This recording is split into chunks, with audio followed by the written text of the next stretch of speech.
guys. Okay, I'm stopped for the train on my way to work. So I figured I would just fill y'all in on the morning so far. I woke up feeling okay. I mean, pretty good. I decided to make myself a bulletproof coffee this morning. I've really gotten to where I do this like, I don't know, maybe like a couple of times a month. But it just sounded like a really good option this morning. So I made a cup of coffee, which is now gone. But it was a cup of coffee with a half tablespoon of salted butter, 1 tablespoon of coconut oil, and 2 tablespoons of half and half. So that was my breakfast. So nice little fat fast into this morning. And yeah, that's what we're doing. So I'm heading into work now, obviously running late because of the stinking train. It's like, I don't know, it's like 120 cars. It's taking forever. And then I get to go to work and it's inventory day and I'm training somebody new. So it's a lot happening at one time. And I keep looking this way to see if the train is coming to an end because I'm many, many, many cars back in traffic. So far, no such luck. But, you know, it is what it is. But I'll see you guys whenever I decide to have something to eat. Okay, today has not gone as planned. I really was hoping to do like an all meat day, but then I had like a little bit of fruit that I didn't really plan on. So anyway, I am moving on and I'm going to focus on a carnivore dinner. I am in my car. I'm getting ready to go home. As you can see, the sun is shining brightly on my face, but back behind me looks pretty terrible. So we'll see what kind of weather I run into. But I'm going to take one moment to kind of, like there's like, you know how everybody has like something that grinds their gears, right? It's just like a little thing that I have that I feel like is the ultimate litmus test for whether or not you're a good person. And that is what you do with your shopping cart when you go to leave a grocery store. Like, if you put your cart back into the shopping cart corral, awesome. Thank you for doing your civic duty. If you walk it all the way back up to the store, you deserve a holiday in your honor. Okay, for just being like an all-around awesome human. If you wedge it between other cars, you suck. Just saying. So next time that you go and put your shopping cart away, just remember, like, if you do what you're supposed to do, I'm giving you a virtual pat on the back. And if you know, put it up on a median or between cars or something, then, like, I just kind of think that it's really lousy. And I think that I use that to determine the type of person you are. So when I see somebody do it in the parking lot, I come up with this whole conclusion in my head of the kind of human that they are. And I will tell you, from those that I've learned more about later, I'm never wrong. So behave yourself and put the shopping cart back where it goes. Anyway, that was it. I'm going home. All right. See y'all at dinner. Bye. All right. Hey, gang. Welcome back. It is evening. Richard and I just took a nice long walk around the neighborhood. And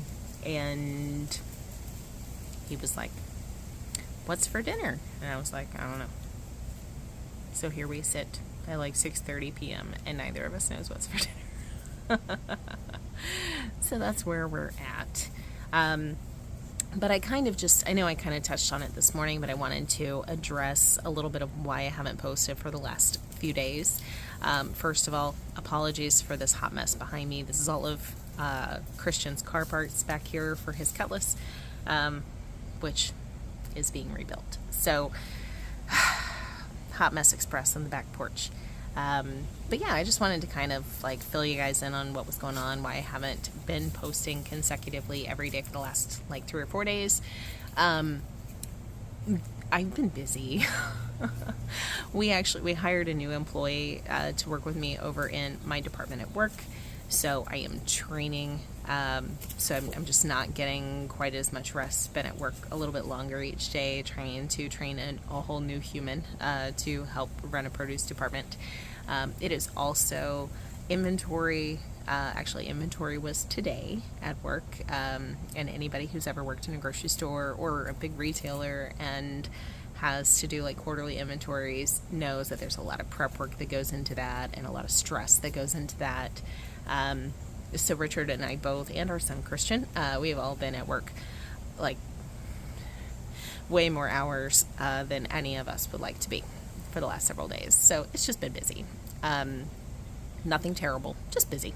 So what's essentially happened is the last several days, I will start off the day strong and record something and then not record for the rest of the day. So it's my bad. Luckily, I've been really pretty consistent. I will say that I have been falling for the last couple of days, I think just because of being busy, into a little bit more of like a dirty, I don't like that word, but like a dirty keto or like a net carb keto kind of land. Not really what I prefer and definitely not what makes me feel best. But that's just kind of where I've fallen, which I imagine when it's all said and done, that's probably, something that will happen here and there once I reach all of my goals. But, and when I say dirty, I mean like I've had a couple of, even though they really made me feel bad, but I've had a couple of the like keto buns for burgers. I had, some of the dressings and things like that just to make life easier, more like processed meats and things like that. So nothing over the top. I haven't had any candy. I haven't had anything like pastries or anything sweets, like things that I'm not permitting myself to have because they are a terrible, terrible poison to give my body. But I also have not been stepping on the scale, not been doing any of that. I am just, the last few days I've just been trying to survive work. That's what we're doing. So, right now I am outside with the dogs. That's why I kind of keep looking around just to keep an eye on them. But yeah, there's nothing crazy has been going on. I've just been really busy. So I feel okay about everything overall as far as at least keeping an eye on things and being pretty good. I know I mentioned in my last little clip about having some fruit today. The new guy that I am training he has never worked in produce before, never worked in retail before. He's actually one of Richard's like old childhood friends and really great guy so far. He's doing awesome. But today we were cutting a bunch of fruit for fruit cups to sell in our produce department. And so we were like, each time that we would cut fruit, we were taste testing the fruit. And I was trying to like explain to him like the flavor profiles we're looking for and different things like that. And so it wasn't like on purpose, but I had like a few chunks of watermelon from the different melons we cut. And I had some blueberries from some of the blueberries we used for mixed fruit. Like it was just a little bit of, and he had never had a cotton candy grape before. So we tasted cotton candy grapes. It was just fruit. And the problem with fruit for me, a couple of things that I want to address with fruit.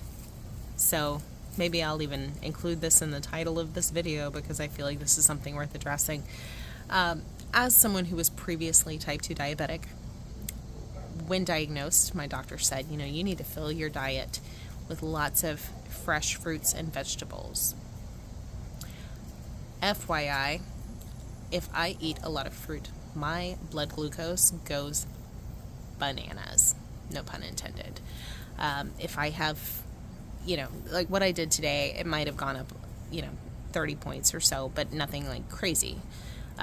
Didn't make me feel bad or anything like that, but it was because I only had like a few bites.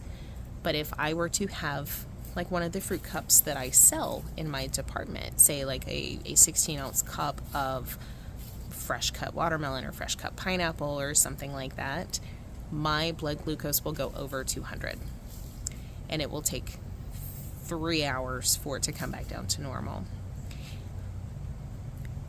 Despite the fact that I have completely normal HbA1cs now, that will still happen if I return to that style of eating.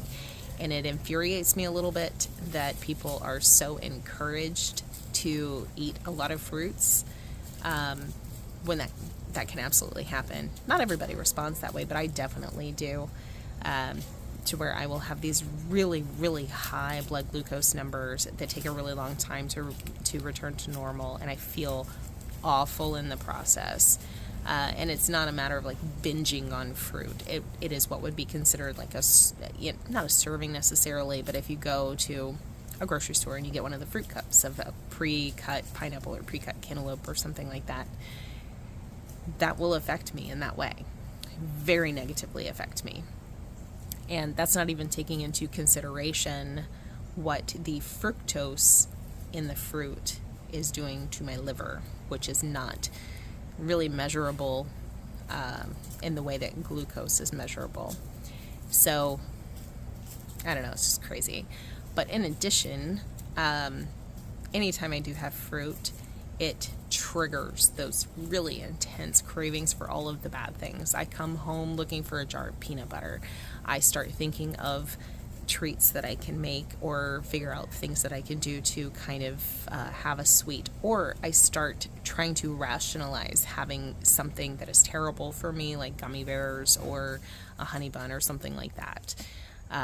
But it instantly turns that on very, very quickly. There are some fruits that I can have here and there that don't do that. So having blueberries are my safe place. So like if I really want something fresh, some sort of fresh fruit, I'll use blueberries, and I can have them, a handful of blueberries, and my glucose doesn't change by more than like 15 points or so. And I can walk away from it and it doesn't trigger too much. But the others, pretty much everything else, even strawberries, it's like the cravings go absolutely crazy. My glucose goes up. It's just not a good time. But yeah, it's just something I wanted to mention in case y'all hadn't thought about it, or in case you hadn't, noticed what fruit might be doing to you. It is nature's candy. So, having had fruit today, even though it was only a small amount, I did find myself this afternoon kind of having that, like, the seeking type of behavior, wanting something else sweet. So I made myself a really big cup of iced electrolyte water, and I left work. So now we're at the standoff of trying to figure out what's for dinner. So, all right. Well, I rambled enough, and we will figure out dinner here shortly. And in the meantime, a bunch of parts for 76 Cutlass. But this kid, I'll throw a picture of him in here. He's awesome. He's rebuilding the whole car by himself. He's kind of the best. All right. See y'all at dinner. All right, guys, time for dinner. I have a little glass of rosé with dinner, and I decided to have a burger. So I made chaffles for the first time in like ages. So the chaffle is just shredded cheddar cheese and egg with a little garlic powder. Have a slice of tomato, a little lettuce, burger patty with some cheese, mayo, some dill pickles, and it was delightful. Like, seriously, when you make something like a chaffle, you do not miss the bun, because it is so savory and so delicious. And this was a massive 3-pound burger patty. You can hear my dog in the background. Sorry that I'm not re-recording. But this thing, like, there's no ladylike way to eat this big old thing, and it is yummy. It was delicious. I enjoyed every single minute. You can see all of the like juicy drippings and everything. Like, seriously, this was absolutely amazing, and I'm looking forward to leftovers. Bye.